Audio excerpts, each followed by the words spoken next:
Nice to meet you. Joseph again? Okay, Joseph. Charles McNew. My name is Bentley Rubenstein.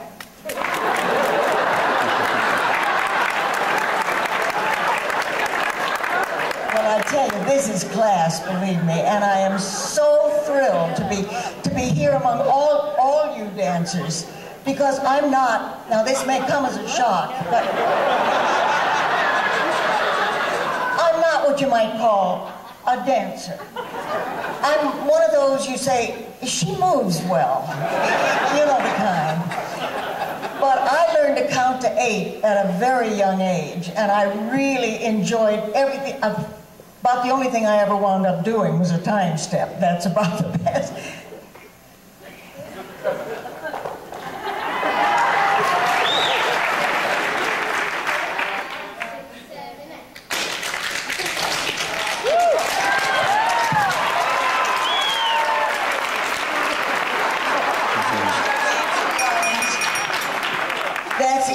For some girls than for others.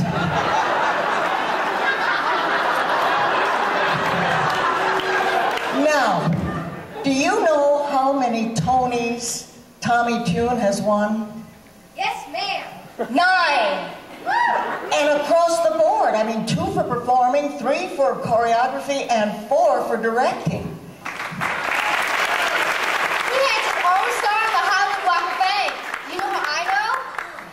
It's in front of Capizio's. His own star is in front of Capizio's? Well, I mean, that's fake. That really is. Well, I must tell you, it's time for us to take a look at some of the special clips of this young man, Mr. Tommy Tune. Let's take a look. Put on your Sunday clothes.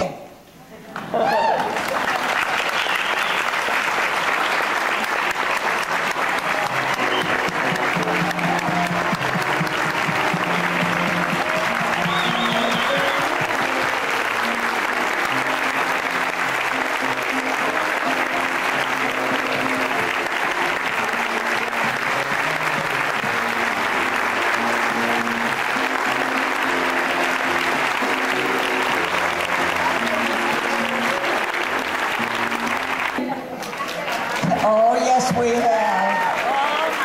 Mr. Gregory Hines.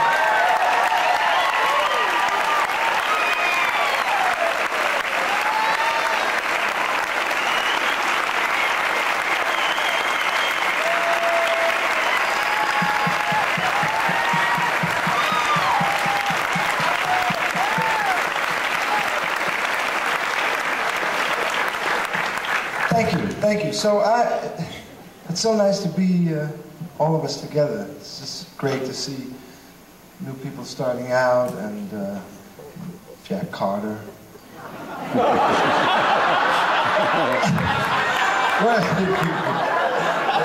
I know if Jack had been up here when he said his name, Rubenstein, that would have been it. We've got 15 minutes on that. So I'm just happy to be here to acknowledge both Sandy and Tommy. I long been a big fan of Tommy Tune, and so impressed by the power and lyricism and elegance to all the things that he did, not just tap dancing, but everything as we can see, just amazing. And the uncanny resemblance to Zero Mostel. And just, as I look at you, I see it again. I can see it. It's just, someone saw it. And But you know, I would be remiss if I didn't mention there was just one occasion that I remember, and all the things that Tommy has done, and all the people that he's reached out and helped, and all the people that he's given an opportunity to be employed as dancers and actually make a living and pay rent as dancers. I remember that it was in my one and only, and all the dancers, we all used to second act it. I don't know if anybody knows what that is, but you know, we stand around during intermission with all the people out smoking cigarettes, and then when everybody goes back in, we go back in with them to see the second act. Yeah. And in my one and only, Tommy had honey coals, and he had honey with him. Yes. And honey was Mr. Magic, and I remember the first time I saw it, I was just so moved because I could see how great this was, this opportunity for Honey. And it turned out to be the greatest of his whole career. He enjoyed more recognition and more acclaim and success. He won every award it was possible to win that season because Tommy gave him this opportunity to shine. And I remember I saw them do the number on stage, and it was just a spectacular number. It was swinging. It was so tasty. And there it was on the Broadway stage. It was really tasty tap dancing. And when it was over, the people were going crazy. They were going crazy. They had to do it again. They had to do like a reprieve of the number again. And then after that was over, I remember they were standing on the stage, and then Honey was standing right here, and we were looking at each other, and Tommy was standing here, and Tommy just backed away, you know, and just turned his back to the audience and just reflected every bit of attention, every bit of focus on Honey Coles. And it was not a surprise to me when I saw that, because he just embodies that. His graciousness, his generosity is always apparent in his work, as we could see. I mean, he was making Zero look good. So it is fitting that Tommy should be standing with these young men who are aspiring to follow in his huge footsteps.